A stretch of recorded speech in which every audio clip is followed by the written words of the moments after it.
Саламатсыңарбы, сүйүктүү окуучуларым?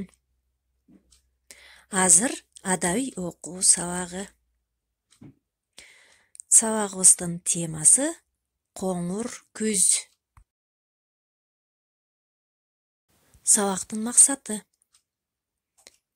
ыр менен таанышасыңар, алардын мазмунун түшүнөсүңөр, күз берекесинин пайдалуу жактарын билип, эмгекчил болууга үйрөнөсүңөр.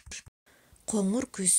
Буркурап согуп күзгү жел, буудайдын башын жайкаган, тамаша эмгек береке, талаанын бети жайнаган. Балкыган ысык жай менен балапан өсүп жетилди, энеси менен кошоттоп, ээлигип кулун секирди. Буп-бурул тартып ала тоо, булутка башы сайылган, сапсары болгон жалбырак самсаалап түшөт кайыңдан. Коюнга батпай береке, коңур күз артык баарынан. Алып келдиң коңур күз, айылма эмгек жыргалын, ала тоодой заңкайып, кызылга толду кырманым. Балдар, эр эмгегин жер жебейт деген макалды баарыбыз билебиз, андыктан ак эмгектин акыбети адамдарга ырыскы берерин унутпашыбыз керек. Кана балдар, табышмактардын жандырмагын тапкылачы. Үйгө тапшырма балдар, ырды жаттайсыңар, күз мезгилин чагылдырып сүрөт тартасыңар. Сабагыбыз аяктады, саламатта болгула.